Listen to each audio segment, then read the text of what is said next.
Hey there, good evening and welcome to Prog Monster. My name is Murph and I am the host of this show. This is a show dedicated to progressive rock and other forms of rock music. So this is day 20 of progressive rock albums from the 1980s. This is the series that we're running currently for the month of December. What it is basically is that I'm taking 31 groups and 31 albums, one album per group per day, and reviewing them, I guess, is the best way to put it. It's not really a review, it's more of a discovery, I guess, is the best way to put it. So all these albums I've never heard before. I've never heard any of their music. And they come from basically four groups. Bands that I've heard before. Bands that I've had music from, lots of music from, but I haven't heard this album. Bands that I have a few albums of theirs, and I haven't heard this particular one. Bands that I've heard of, but haven't actually listened to any of their stuff, and then bands that I know nothing about and haven't heard anything about. So today's album and band is pronounced Djam Karat, and it's spelled Djam Karat, but it's pronounced Djam Karat. It's an Indian word, I believe. The album is Reflections from the Fire Pool. This is an instrumental progressive rock band from California. I'm giving you a little more details than I normally do about on these particular shows for a reason, which I'll get to in a minute. Anyways, it's a pretty solid album. They're all pretty good instrumentalists.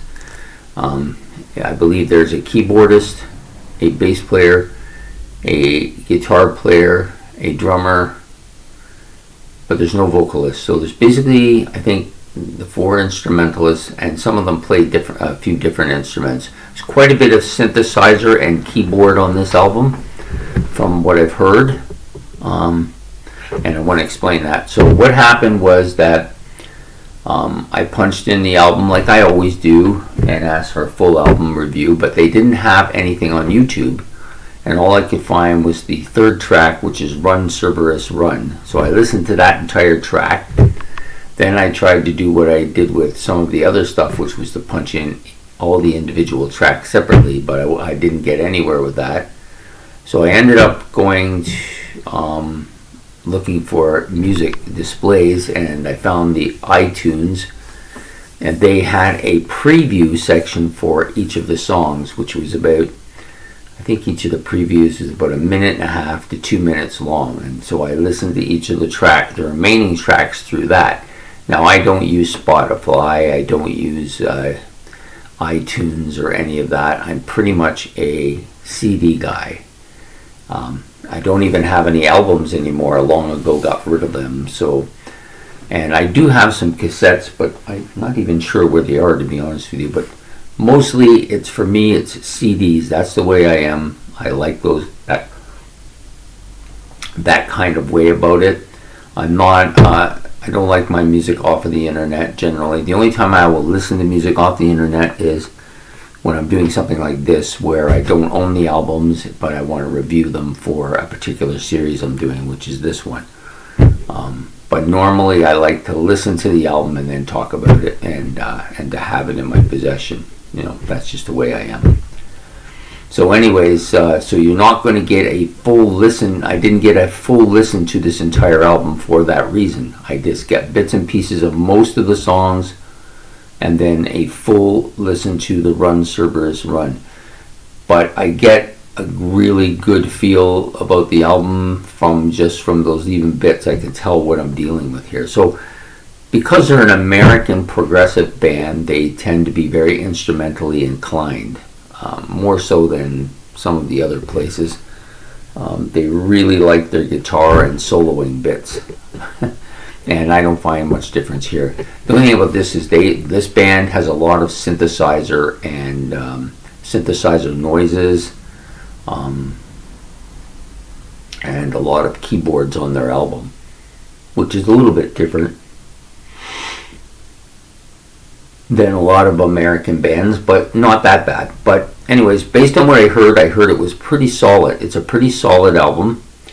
So the drummer sounds pretty decent. The bass player is a little more frontal than you would get in a lot of bass bands. The guitarist is very good. He's melodic. He's a kind of a David Gilmour style, I think, where he likes to hold his notes and distort them and hold them out. And I'm not a guitar person, so I can't tell you the exact techniques here, but he does do quite a bit of that from all of the previews that I listened to. They also play some piano, which is pretty nice on quite a few of the tracks, anyways. And of course, the keyboardist is pretty talented as well. He did do some solos. He did some on the one song I heard the entire bit of. So we'll just go over the tracks briefly because I didn't hear all of them. I heard enough of them to know what I'm dealing with, but not really enough to really give you a full review, and I apologize for that. I maybe should have replaced this album with something else, but it sounded good and I wanted to do this, so I've done a lot of background in it before I started it. So we have the first track is The Sky Opens Twice. Pretty mild, but what is the word? Melodic, yeah. Pretty mild and melodic. Piano was pretty good here. Some heavy guitar and bass, and then there's a nice solo in the parts that I heard. The next song was called The Fall of the Monkey Walk. Kind of a different title, I think. Kind of a spacey opening with some pretty eerie or kind of spacey sounding synthesizers. Then there's some drum and percussion bits that come up next, and then they bang out a nice kind of African beat on, it sounds like bongos, but it might be just a bass tom, could be just a bass tom. Anyways, pretty strong song too. I didn't mind that one as well. Then of course we get to the Run Cerberus Run, which is the main song on this because it's the one I've heard the entire part of. So it starts out with a kind of geese noises or animal noises if you prefer, and it has this sudden explosion of guitar riffing and really good soloing here. Some really nice instrumentation on this particular track. All four of the instrumentalists are really quite solid, I think. Then you got some Hammond organ in here too. Definitely Hammond organ. I know that noise, but this is a more up to beat Hammond organ. Not so much like the stuff you had in the early 70s. I don't mind the up to beat. It might have been actually, maybe they're referring to a Biotron, which is very similar to Hammond, but a little thinner in sound, which I like better. The guitar solo on this is really good and really tastefully done. The keyboard solo is the same, but a little bit longer, I think. Yeah, a really good track. Probably it's my favorite track because the only one I've heard the whole bit about. It's the only one I heard the whole song for. Boy, I get tongue-tied sometimes. Okay, so the scenes from Electric Circus, which is the next track. Some really spacey kind of high top keyboards here. Keyboard synthesizers, if you prefer. There's a kind of the guitar noise is kind of distorted here. It's that kind of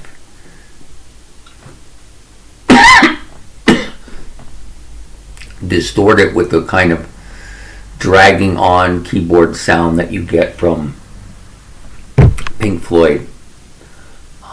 I don't know what you would call that kind of guitar sound. I've heard it a lot, but I don't really know what you call it. I just call it a kind of a distorted, dragging, melodic kind of guitar solo, I guess is a good way to put it. Then you have the Animal Origins, which is a bass synthesizer opening, melodic play, some nice guitar here as well. I guess the keys and the bass are kind of a bit heavy on this particular track from what I heard. And there's some animal noises, of course, because that makes sense, right? Okay, so the next track, All Doors Look Alike. It's a heavy distorted guitar. Just some real good sound here from this guitar. The synthesizers and carry part of that as well, I believe. And then you have a nice keyboard part before it ended. Sorry. Then you have the Red Monk. Actually, I think that was the song of all the songs on here, was the only one that I kind of didn't like. I thought it was too kind of disoriented and disconnected from the rest of the album, so I didn't pass that one. The others I gave a fairly good rating to. This next track, the Red Monk, very oriental in sound at the beginning. All the instruments, keyboards, the synthesizers, and some noises in the background, all making this kind of sound very oriental, which I like quite a bit. I like that part about it very much. And then there's this kind of heavy bass and drum bit after that before it chins out for me. So yeah, but pretty methodical too. That noise was just repetitive, but it was very actually pleasurable. I liked it a lot. Then we have the title track, which is Reflections from the Fire Pool. Yeah, kind of a synthesizer opening again, with some bass and guitar bits put in there periodically. Interesting noise. Not too heavy of a song. Most of the album isn't very heavy. There are some parts that I've heard that are pretty heavy. I suspect that if they're like Run Cerberus Run, there'll be a lot more heavy parts in it than I got to hear. And I do apologize for the bits, but I don't want to sign up for something I'm never going to use. So I tried to get as much of it as I can. I actually thought for a few minutes about just not doing this and finding some other going on to the next one instead, but I was enjoying it, and I wanted to give a review on this particular band. This is the only time it's happened in the 20 episodes, but this was a band that somebody had actually given me from work. The rest of them I found on my own, but this was the only one somebody actually had given me from work that said, "Oh, you might like this." And so I didn't want to cast it out since they had given it to me, because they're going to ask me about it tomorrow, I know, because I told them I was doing that one today. And then I'm going to, maybe they could have given me the album, it would have been better. However, it is what it is. So that was part of the reason why I decided to continue with it, and part of it because I kind of liked it a bit. I think it could have done, I think this album would have been a stronger review here if I could have listened to more, but it felt like they were on to something here. So anyways, so that's it for this particular video. Djam Karat, Reflections from the Fire Pool, an American instrumental progressive band. This album actually came out in, I believe, 1989, so right at the end of the decade. Anyways, I hope you enjoyed this video. If you know anything more about this band and have anything to say about them, great. I'm actually quite interested in this band. I'm not really an instrumental guy, and I'm not really an American instrumental guy, but for some reason I like these guys. So there you go. So please like and subscribe, and we'll be back on day 21 with another progressive rock album from the 1980s. So have yourself a good night. Goodbye.